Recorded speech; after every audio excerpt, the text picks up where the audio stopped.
실패를 위해 설계한다? 이게 좀 이상하게 들리시죠? 근데 엔지니어링의 세계에서는요, 바로 이 역설적인 접근법이 오히려 더 큰 안전을 보장하는 열쇠가 됩니다. 결함은 피할 수 없지만 치명적인 붕괴는 통제할 수 있다는 개념, 페일 세이프 설계에 대해 지금부터 한번 파헤쳐 보겠습니다. 자, 그럼 먼저 우리가 풀어야 할 핵심 문제부터 한번 볼까요? 바로 현대의 거대한 구조물 대부분을 차지하는 용접 구조물입니다. 이음새 없이 하나로 쫙 이어진 이 구조물에 대체 어떤 특별한 위험이 숨어 있다는 걸까요? 보시는 이 사진, 정말 충격적이죠? 바로 이 사진이 모든 이야기의 시작점입니다. 저렇게 철옹성 같던 배가 왜 저렇게 허무하게 두 동강이 나버렸을까요? 이 사건이 우리한테 진짜 안전한 구조물이란 뭘까 하는 근본적인 질문을 던지는 거죠. 여기서 진짜 흥미로운 게 바로 이 둘의 차이점이에요. 옛날 방식인 리벳은요, 여러 판을 겹쳐서 만들잖아요? 그래서 균열이 생겨도 다음 판으로 넘어가지 못하고 딱 거기서 멈추는 거예요. 근데 용접은 재질 전체가 그냥 하나예요, 하나. 그래서 아주 작은 균열 하나가 시작되면 와, 이게 무슨 지퍼 열리듯이 거의 음속에 가까운 속도로 구조물 전체를 쫙 갈라버릴 수 있다는 거죠. 순식간에요. 바로 이 어마어마한 위험 때문에 공학계에서 설계 철학 자체가 완전히 뒤바뀌는 뭐랄까 패러다임의 전환이 일어납니다. 절대 부서지지 않게 만들겠다. 이런 생각에서 어차피 부서질 거라면 차라리 안전하게 우리가 예측할 수 있게 부서지도록 만들자. 이런 생각으로 바뀐 거죠. 자, 이 그림을 보시면 그 차이가 확 와닿으실 거예요. 왼쪽 안전 수명 설계는요, 완벽을 추구하는 거예요. 막 필요 계산 같은 걸 엄청 해서 이 수명 안에는 절대 고장 안 나 이렇게 만드는 거죠. 반면에 오른쪽 고장 안전 설계는 좀 달라요. 불안전함을 그냥 인정하는 철학이죠. 그래, 일부가 고장 나는 건 어쩔 수 없어. 하지만 전체 시스템이 무너지는 것만은 막자. 이런 접근법입니다. 그럼 이 페일 세이프라는 걸 좀 더 정확하게 정의해 볼까요?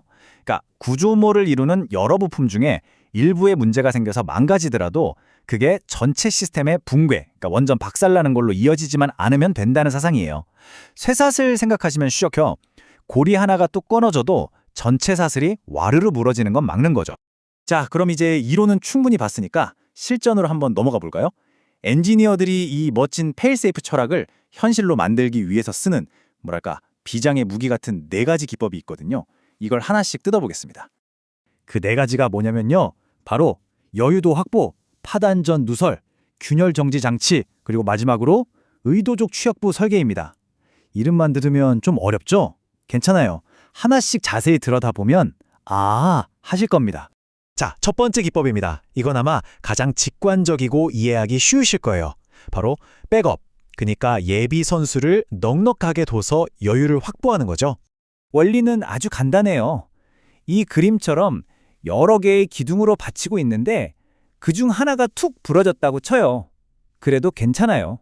왜냐하면 그 기둥이 받치던 힘이 주변에 있는 멀쩡한 다른 기둥들한테 바로 싹 분산되거든요. 우리 주변에서도 많이 볼 수 있어요. 엔진이 여러 개 달린 비행기라든지 수많은 케이블로 다리를 지탱하는 현수교 같은 게 다 이 원리를 쓰는 겁니다. 자, 두 번째 기법은 조금 더 섬세하고 영리한 방법인데요. 바로 파단전 누설입니다.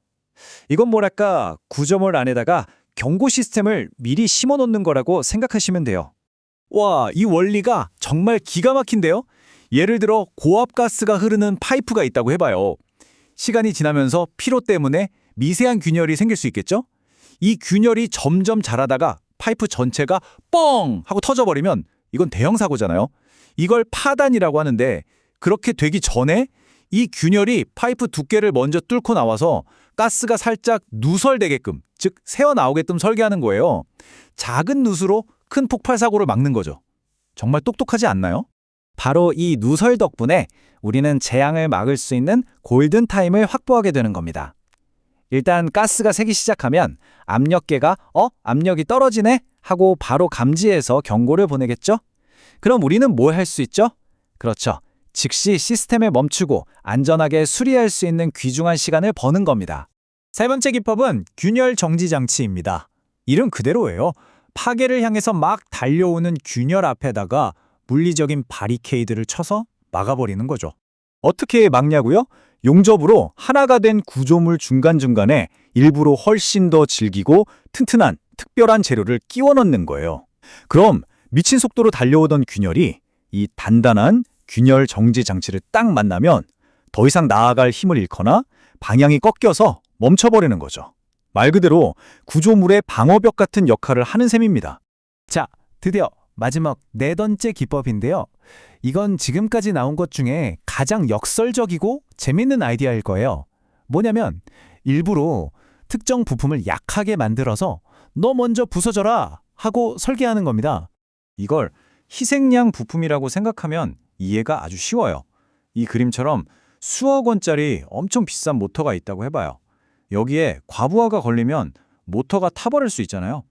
그걸 막기 위해서 모터 앞에 연결된 몇만 원짜리 싸구려 축, 스핀들이라고 부르는 부품을 일부러 약하게 만드는 거예요. 그럼 과부하가 걸렸을 때 비싼 모터가 망가지기 전에 이 축이 먼저 똑 하고 부러지면서 희생하는 거죠. 어때요? 작은 부품 하나의 희생으로 훨씬 더 비싸고 중요한 전체 시스템을 지키는 정말 현명한 방법 아닌가요? 자, 지금까지 네 가지 개별 기술들을 하나씩 살펴봤는데요. 물론 실제 현장에서는 이 기술들이 따로따로 쓰이는 게 아니겠죠? 이 도구들이 거대하고 복잡한 구조물 안에서 어떻게 하나의 오케스트라처럼 조화롭게 활용되는지 한번 보겠습니다. 자, 이 거대한 해양 플랜트를 한번 보세요. 정말 복잡하죠? 저기 무거운 걸 들어올리는 메인 크레인 케이블에는 혹시 하나가 끊어져도 괜찮도록 여윤도 설계가 들어가 있고요. 저기 고압 가스가 지나가는 파이프라인에는 당연히 파단전 누설 개념이 적용되어 있겠죠. 그리고 배의 몸체, 그러니까 선체 외벽에는 균열이 퍼지는 걸 막기 위해 균열 정지 장치를 덧대놓고요. 동력을 전달하는 축 같은 곳에는 비상시에 먼저 부러지도록 의도적 취약부를 설계해 놓는 겁니다. 이 모든 기법들이 각자의 자리에서 유기적으로 맞물려 돌아갈 때 비로소 우리가 믿을 수 있는 진짜 안전이 완성되는 거죠. 자, 이제 슬슬 마무리해 볼까요? 이 페일세이프 철학이 우리에게 주는 가장 중요한 교훈은 바로 안전이라는 개념 자체를 새롭게 정의했다는 점입니다. 더 이상 안전은 절대로 실패하지 않는 완벽함을 뜻하는 게 아니에요. 그게 아니라 혹시 실패하더라도 그 결과를 우리가 충분히 통제할 수 있는 상태를 의미하게 된 거죠. 과거에 파단 회피, 즉 어떻게든 부서지는 걸 막으려던 생각에서 손상 제어, 즉 손상을 관리하고 제어하는 쪽으로 패러다임이 완전히 바뀐 겁니다.